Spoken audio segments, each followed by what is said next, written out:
Dear students and dear friends, एक बार फिर स्वागत है अपने चैनल पॉलिटिकल साइंस एसवीएम में। मैं विकास। प्यारे साथियों, आपका एग्ज़ाम बेहद नज़दीक है और 26 दिसंबर से लगभग प्रस्तावित है। तो आप अपनी तैयारी एकदम ज़ोर शोर से कीजिए और जो प्रीवियस ईयर क्वेश्चन पेपर है उसको भी आप सॉल्व कीजिए।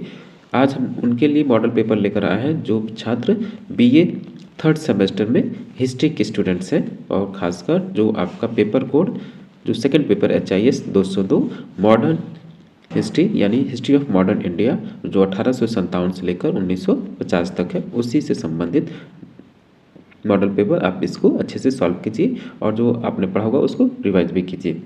तो याद रखिए, इस बार जो आपके एक क्वेश्चन पेपर में 50 क्वेश्चंस होंगे, जिसका लगभग 1.5 मार्क्स का होगा। वो 1.5 मार्क्स का तो 50 क्वेश्चंस हैं। तो आप जो भी प्रीवियस ईयर क्वेश्चन पेपर है आप एक बार उसको जरूर देख लीजिए, ताकि पैटर्न समझ जाइए कि कौन से क्वेश्चन कहाँ से पूछे जा रहे हैं और कैसे क्वेश्चन पूछे जा रहे हैं।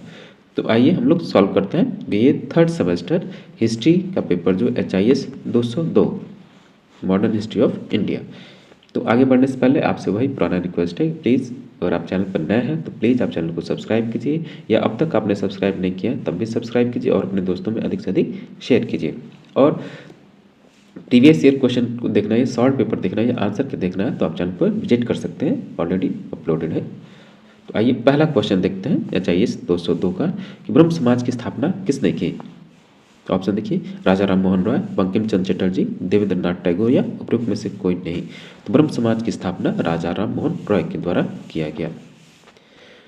अगला प्रश्न है क्वेश्चन नंबर 2, दयानंद सरस्वती ने किसकी स्थापना की थी। तो दयानंद सरस्वती ने आपको बताई है कि उन्होंने आर्य समाज की स्थापना की थी। अगला प्रश्न होगा कि 1917 में डैश को भारतीय राष्ट्रीय कांग्रेस का अध्यक्ष चुना गया। किसको? मदन मोहन मालवीय यानी विसेंट, महात्मा गांधी या उपरोक्त में से कोई नहीं। याद रखिए, जो एनी बेसेंट हैं ये आपकी 1917 की कांग्रेस अध्यक्ष की प्रथम महिला अध्यक्ष हुई। याद रखिएगा, प्रथम महिला अध्यक्ष भारतीय राष्ट्रीय कांग्रेस की एनी बेसेंट हुई और ये होम रूल आंदोलन से भी रिलेटेड थी। क्वेश्चन नंबर 4 कि भारतीय राष्ट्रीय कांग्रेस की स्थापना के समय भारत का वायसराय कौन था।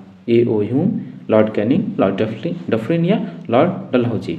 तो जब 1885 में भारतीय राष्ट्रीय कांग्रेस की स्थापना हुई तो उस समय जो भारत का वायसराय था वो था Lord Dufferin. Question number 5, Plassey का युद्ध किस वर्ष हुआ था। तो प्लासी का जो आपका युद्ध हुआ, देखिए कब हुआ। तो प्लासी का युद्ध जो हुआ आपका 1757 में हुआ, ऑप्शन ए। और इसी के 7 साल बाद जो 1764 में बक्सर का युद्ध हुआ, ये भी आपको याद रखना है। ड्रेन थियरी का प्रतिपादन किसने किया था। ये बेहद महत्वपूर्ण क्वेश्चन है, आपको हमेशा याद रखना चाहिए। जवाहरलाल नेहरू, दादा भाई नौरोजी, RC दत्त या RP दत्त। तो ड्रेन थियरी यानी निष्कासन थियरी का अपक्षय सिद्धांत जो है ये दादा भाई नौरोजी के द्वारा दिया गया। क्वेश्चन नंबर 7 है, वेलुथम्पे दलावा ने अंग्रेजों के खिलाफ विद्रोह का नेतृत्व किया था किस स्थान पर। तो उसने मैसूर राज्य में किया था। अगला प्रश्न देखिए कि ब्रिटिश सिविल सेवक थे, कौन ब्रिटिश सिविल सेवक थे जिन्होंने भारतीय राष्ट्रीय कांग्रेस की स्थापना की थी। यानी वो कौन सा ब्रिटिश अधिकारी था जिसने INC यानी इंडियन नेशनल कांग्रेस या कांग्रेस की स्थापना की थी। तो वो था A.O. ह्यूम और ये पहली बार INC का सचिव बना। क्वेश्चन नंबर 9 है आपका कि लॉर्ड वेलेस्ली गवर्नर जनरल के रूप में भारत आए थे कब। 1773 या 58 या 98 या 1935। तो ये 1773 में आया। नेक्स्ट प्रश्न है कि कलकत्ता के हिंदू कॉलेज की स्थापना किसके द्वारा की गई थी। राजा राम मोहन रॉय, मदन मोहन मालवीय, विवेकानंद या प्रयुक्त में से कोई नहीं। तो हिंदू कॉलेज की स्थापना राजा राम मोहन रॉय के द्वारा की गई थी। क्वेश्चन नंबर 11, लखनऊ में 1857 के विद्रोह के नेता कौन थे। तो जो लखनऊ का में 1857 जिसको आप प्रथम स्वतंत्रता संग्राम कहते हैं, जिसको किसने कहा, इसने इस शब्द का यूज किसने किया। तो वी टी सावरकर महोदय ने। तो लखनऊ में जो इस गदर या विद्रोह का जो नेता थे वो थे बेगम हजरत महल थी। नेक्स्ट क्वेश्चन है question number 12, India wins freedom पुस्तक किसके द्वारा लिखी गई। विपिन चंद्र, सुमित सरकार, या मौलाना अबुल कलाम आज़ाद या हैरी कॉलिंस। तो इंडिया विंस फ्रीडम पुस्तक के लेखक मौलाना अबुल कलाम आज़ाद हैं। अगला प्रश्न है कि बक्सर की लड़ाई वर्ष किस वर्ष में हुई? तो याद रखिए, अभी मैं चर्चा कर रहा था जब प्लासी का युद्ध हुआ, ठीक उसके 7 साल बाद। प्लासी का युद्ध आपका 1757 में होता है, उसमें 7 जोड़ेंगे तो 64 होगा। 1764 में बक्सर की लड़ाई हुई। SNDP योगम की स्थापना हुई थी कब? SNDP योगम की स्थापना कब हुई थी? तो SNDP योगम की स्थापना 1903 में हुई थी। अगला प्रश्न देखिए, पंडिता रमाबाई का जन्म कहाँ हुआ था? तो पंडिता रमाबाई का जो जन्म हुआ मद्रास प्रेसिडेंसी में हुआ। ऑप्शन ए राइट आंसर होगा। क्वेश्चन नंबर 16 है कि भारत का पहला समाचार पत्र कौन सा था? 21 बंगाल गजट, जो आपका 16 है 21 अगस्टस हिक्की के द्वारा जो संपादित था बंगाल गजट, भारत का पहला समाचार पत्र था बंगाल गजट। तो ऑप्शन ए राइट आंसर होगा। क्वेश्चन नंबर 17 है कि social background of Indian nationalism पुस्तक किसके द्वारा लिखा गया था? बेहद महत्वपूर्ण पुस्तक है और आपको जीवन में कम से कम एक बार इसको अवश्य पढ़ना चाहिए। तो ये AR देसाई की पुस्तक है, social background of Indian nationalism. 18वां प्रश्न देखिए, न्यू इंडिया और कॉमनवेल्थ अखबार किसके द्वारा शुरू किए गए थे? तो न्यू इंडिया और कॉमनवेल्थ जो अखबार था आपका एनी बेसेंट का अखबार था, इनके द्वारा प्रारंभ किया गया और 1917 में कांग्रेस की अध्यक्षा बनी और ऐसी प्रथम महिला जो कांग्रेस की अध्यक्ष बनी और जो भारतीय महिला थी, प्रथम भारतीय महिला वो सरोजनी नायडू थी। तो न्यू इंडिया और कॉमनवेल्थ किसकी पुस्तक है? श्रीमती एनी बेसेंट की। और याद रखिएगा ये होम रूल मूवमेंट से भी यानी गृह शासन आंदोलन से भी जुड़ी हुई हैं। थियोसॉफिकल एक और हाँ थियोसॉफ मुझे याद आया क्या, जो एनी बेसेंट है थियोसॉफिकल सोसाइटी की इन्होंने स्थापना की और इसका मुख्यालय अडयार में था। चलिए क्वेश्चन नंबर 19 है, भारत में होम रूल लीग की स्थापना होम रूल आंदोलन की तर्ज पर की गई थी। कहाँ पे थी ये, जो कहाँ शुरू किया गया था, जो भारत में होम रूल की स्थापना थी, किस देश की होम रूल लीग या होम रूल मूवमेंट के आंदोलन की तर्ज पर की गई थी? तो आयरलैंड, जिसको आप आयरिश बोलते हैं। तो वहाँ के आयरलैंड के आधार पर भारत में भी होम रूल या गृह शासन की बात की गई थी या उससे संबंधित आंदोलन चलाया गया एनी बेसेंट और तिलक के द्वारा। क्वेश्चन नंबर 20 है, उग्रवादियों को कांग्रेस में कहाँ और कब पुनः शामिल किया गया? तो याद रखिए जितने उग्रवादी थे 1907 का जो अधिवेशन है सूरत अधिवेशन, इसका कांग्रेस का प्रथम विभाजन हुआ। इसी में कांग्रेस जो 2 धड़ों में बट गई, 2 गुटों में बट गई, एक गर्म दल एक नरम दल, उग्रवादी और उदारवादी। और उग्रवादियों का मिलन जो हुआ 1916 का जो लखनऊ पैक्ट है, मजूमदार साहब अध्यक्ष थे उस टाइम। तो 1916 के लखनऊ पैक्ट में उदारवादी और उग्रवादियों का मिलन हुआ यानी समझौता हो गया। तो ऑप्शन बी राइट आंसर होगा 1916 लखनऊ। क्वेश्चन नंबर 21 है कि भारतीय राष्ट्रीय कांग्रेस के गठन पर निम्नलिखित में से किसने कहा हमारे अपने कार्यों से उत्पन्न महान और बढ़ती ताकतों से बचने के लिए एक सुरक्षा वाल की तत्काल आवश्यकता थी? ये किसका कथन था?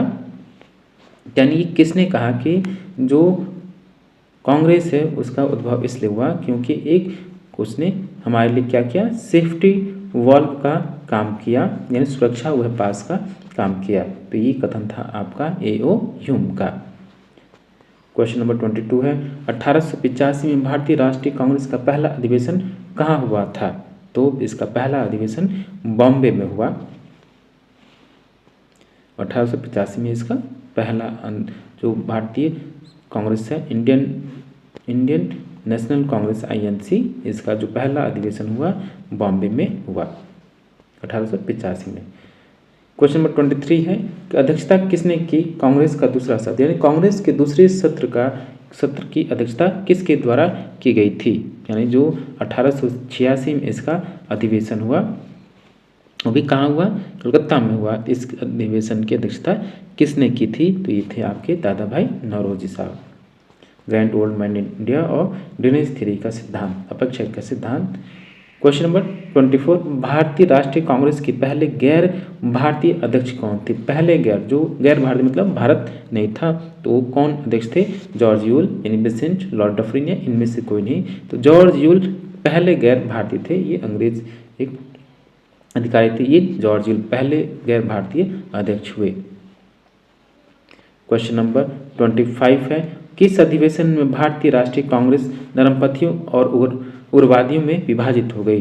किस अधिवेशन में, यानी किस वर्ष, यानी जो कांग्रेस का विभाजन हुआ, कांग्रेस का किस वर्ष हुआ? तो याद रखिएगा 1907 में। और किस अधिवेशन में हुआ? सूरत अधिवेशन में इसका विभाजन हो गया, गर्म दल और नरम दल में बट गया, तो 1907। और 1916 में लखनऊ पैक्ट जो होता है, लखनऊ पैक्ट जिसको आप समझौता बोलते हैं, लखनऊ पैक्ट, इसके द्वारा इन दोनों का मिलन हो जाता है। क्वेश्चन नंबर 26 है, भारतीय राष्ट्रीय कांग्रेस की अध्यक्ष बनने वाली पहली महिला कौन है? तो पहली महिला कौन है भारतीय राष्ट्रीय कांग्रेस की अध्यक्ष बनने वाली? ये है श्रीमती एनी बेसेंट, जो कि एक क्या है, आयरिश महिला है। और ये इन्होंने भारत में जो होम रूल मूवमेंट है, होम रूल मूवमेंट, जिसको आप गृह शासन आंदोलन भी बोलते हैं, गृह शासन का समर्थक या प्रचार करने वाली एक तो ये, और जो थियोसॉफिकल सोसाइटी है, थियोसॉफिकल सोसाइटी की स्थापना भी इन्होंने भारत में किया। तो ऑप्शन बी राइट आंसर होगा, सरोजिनी नायडू। और पहली भारतीय महिला अध्यक्ष अगर पूछ दे, प्रथम भारतीय महिला अध्यक्ष कौन थी? तो श्रीमती सरोजिनी नायडू थी, जिसको आप क्या बोलते हैं, स्वर कोकिला। और याद रखें उत्तर प्रदेश की वो पहले राज्यपाल भी हैं। क्वेश्चन नंबर 27, स्वदेशी आंदोलन के दौरान भारत के वायसरॉय कौन थे? तो अब तो आपको याद रखना होगा कि स्वदेशी आंदोलन हुआ कब? तो 1903 से लेकर 1905, और खासकर 1905 में इसने जोर पकड़ा। क्यों? तो 1905 में जब बंगाल का विभाजन हुआ। तो स्वदेशी आंदोलन के दौरान भारत का वायसरॉय कौन था? बेहद आसान सा प्रश्न है, हमेशा इसको लोग भूलते नहीं। तो लॉर्ड कर्जन था। क्वेश्चन नंबर 28 है, निम्नलिखित में से कौन स्वदेशी आंदोलन के प्रमुख वास्तुकारों में से नहीं था? यानी स्वदेशी आंदोलन के प्रथम, उसे मतलब कि उसके वास्तुकार या उसके निर्माता या उसके रचयिता या उसके समर्थक में से कौन नहीं था? तो 28 का आंसर होगा, कई लोग बहुत कंफ्यूज होंगे, लेकिन एम के गांधी, मतलब गांधी जी इस टाइम तो 1904-05 में ये आपका आंदोलन चल रहा, 3-4-5 से शुरू हुआ और ये चला। लेकिन इस टाइम ये कहाँ है गांधी जी? इस टाइम जब देश में स्वदेशी आंदोलन चल रहा तो गांधी जी अफ्रीका में है, तो बी राइट आंसर होगा। क्वेश्चन नंबर 29 है कि निम्नलिखित में से किसने सहकारी स्टोर खोले और स्वदेशी वस्तुओं का के लिए प्रचारणी सभा का नेतृत्व किया? तो ये थे आपके, कौन थे? बाल Gangadhar Tilak. Option C right answer होगा इसका। क्वेश्चन नंबर 30 है, स्वदेशी आंदोलन के प्रचार के लिए स्वदेश बांधव समिति आप उसको, तो टाइपिंग एरर है, बांधव समिति की स्थापना किसने की थी? सुरेंद्रनाथ बनर्जी, रविंद्रनाथ टैगोर, गोपाल कृष्ण गोखले या अश्विनी कुमार दत्त? सॉरी, तो इसका आंसर होगा अश्विनी कुमार दत्त ने स्वदेशी आंदोलन के समय पर इसके प्रचार के लिए स्वदेश बांधव समिति की स्थापना की थी। तो ऑप्शन डी राइट आंसर होगा, अश्विनी कुमार दत्त। अगला प्रश्न देखिए, स्वदेशी आंदोलन के दौरान भारतीय राष्ट्रीय कांग्रेस के अध्यक्ष कौन थे? तो स्वदेशी आंदोलन के समय भारतीय राष्ट्रीय कांग्रेस के जो आपके अध्यक्ष थे वो थे दादा भाई नौरोजी साहब। क्वेश्चन नंबर 32 है, किसने शाही संस्थाओं के खिलाफ चरमपंथी कार्रवाइयों को यह कहकर उचित ठहराया कि बहरों को सुनने के लिए ऊंची आवाज़ की जरूरत है? चरमपंथी मतलब आतंकवादी या डराने की या धमकाने की, या ये जो ऐसी गतिविधियां जिससे सरकार भयभीत हो। ये जो उग्रवादी और जिसको आप एक्सट्रीमिस्ट बोलते हैं, इन गतिविधियों को शामिल करके ये कहा कि बहरों को सुनाने के लिए ऊंची आवाज़ या धमाके की जरूरत होती है। तो ये कथन आपका फेमस होगा, आपने सुना भी होगा कई बार कि भगत सिंह ने ये किया। क्वेश्चन नंबर 33 है, नौजवान भारत सभा की स्थापना किसके द्वारा की गई थी? ऑप्शन देखिए, भगत सिंह, केशव चंद्र सेन, खान अब्दुल गफ्फार खान या उपयुक्त में से कोई नहीं। तो याद रखिए भगत सिंह ने ही नौजवान भारत सभा की स्थापना की, जो बाद में जो HRSA की शामिल होते हैं, और फिर जो काकोरी कांड हुआ या जो लाहौर का असेंबली का बम कांड हुआ उसमें ये लोग शामिल थे, या सांडर सत्याकांड हो। क्वेश्चन नंबर 34, 1857 का विद्रोह शुरू हुआ। कहाँ से? पहले बार जो 1857 का विद्रोह या प्रथम स्वतंत्रता संग्राम 1857 या 1857 का गदर, ये सब एक ही चीज़ है। ये इसकी शुरुआत कहाँ से होती है? तो याद रखिएगा 10 मई 1857 को मेरठ के शहर से, मेरठ का जो कैंटोनमेंट एरिया है कैंट, मेरठ कैंट से इसकी शुरुआत होती है। और अगले दिन 11 मई को ये लोग दिल्ली पहुँचते हैं और क्या स्वघोषित, मतलब बहादुर शाह जफर को ये लोग क्या स्वघोषित अपना नेता स्वीकार कर लेते हैं। उसकी मजबूरी हो गई कि वो अपने आप नेता स्वीकार स्वयं के द्वारा नहीं बल्कि सिपाहियों के द्वारा किया गया और मानना पड़ा। और कहा गया कि ये 1857 के गदर या विद्रोह का इन्होंने जफर ने नेतृत्व किया, और ये बहादुर शाह जफर भारत के अंतिम मुगल सम्राट हुए। क्वेश्चन नंबर 35 देखिए, रामकृष्ण मिशन, रामकृष्ण आश्रम का मुख्यालय कहाँ पर था? कलकत्ता, बम्बई, दिल्ली या ढाका? तो रामकृष्ण मिशन या रामकृष्ण आश्रम का मुख्यालय कहाँ था? तो ये है आपका कलकत्ता में।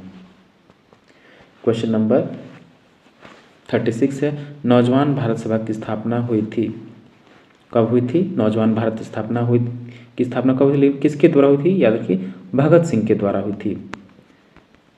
और कब हुई थी ये भी आपको याद रखना है, ये हुआ 1926 में। क्वेश्चन नंबर 37 है, मंगल पांडे को फांसी दी गई थी, यानी मंगल पांडे को कब फांसी दी गई थी? तो इसका आंसर हुआ डी, 8 अप्रैल 1857 को मंगल पांडे को फांसी दी गई। बैरकपुर छावनी का ही रिक्रूट था। और 38, 1857 के विद्रोह का पहला शहीद किसे माना जाता है? तो 1857 का जो पहला शहीद है उस आप किसको मानते हैं? मंगल पांडे को मानते हैं। और यहीं से जो आपकी क्रांति की आगाज है शुरुआत हो गई। क्वेश्चन नंबर 39 है, निम्नलिखित में से कौन 1857 के विद्रोह का प्रत्यक्ष गवाह नहीं था? यानी कहने मतलब प्रश्न का मतलब ये है कि 1857 के विरोध में, गदर में कौन सा ये क्षेत्र इसमें शामिल नहीं हुआ, ये था, गवाह नहीं था। तो 39 का आंसर हुआ ऑप्शन सी, दक्षिण भारत प्रथम स्वतंत्रता संग्राम 1857 से अछूता रहा, दूसरा या गवाह नहीं रहा। क्वेश्चन नंबर 40 देखिए कि भारतीय कम्युनिस्ट पार्टी का गठन कहाँ पर हुआ था? ताशकंद, कन्नौर, कोलकाता या दिल्ली?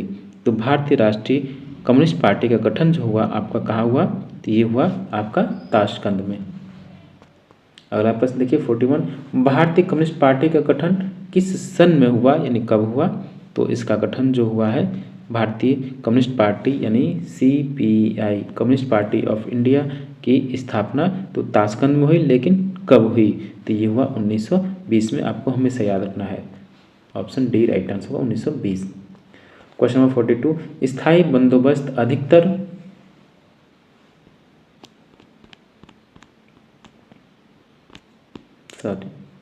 43 देखिए कि स्थायी बंदोबस्त की शुरुआत किसके द्वारा की गई थी? भारत में स्थायी बंदोबस्त की जो शुरुआत थी, एक मिनट में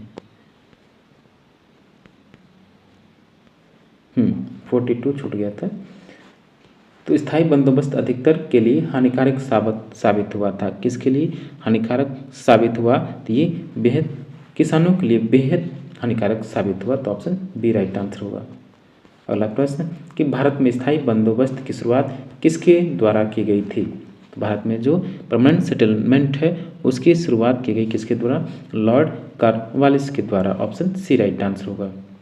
क्वेश्चन नंबर 44 है, स्थायी बंदोबस्त में शुरू किया गया कब? स्थायी बंदोबस्त कब शुरू किया गया? तो ये आपका ऑप्शन बी 1805 में शुरू किया गया। क्वेश्चन नंबर 45 है, रैयतवाड़ी बंदोबस्त किसके द्वारा शुरू किया गया? तो रैयतवाड़ी जो है व्यवस्था है वो थॉमस मुनरो के द्वारा शुरू किया गया। क्वेश्चन नंबर 46 है, महलबाड़ी बस्ती मुख्य रूप से किस प्रांत में शुरू की गई थी? जो सॉरी बस्ती नहीं है, महलबाड़ी व्यवस्था है ये, इसको टाइपिंग एरर हुआ, सही कीजिए। तो महलबाड़ी व्यवस्था मुख्य रूप से कहाँ शुरू की गई थी? तो ये मुख्यतः आपके बम्बई में शुरू की गई।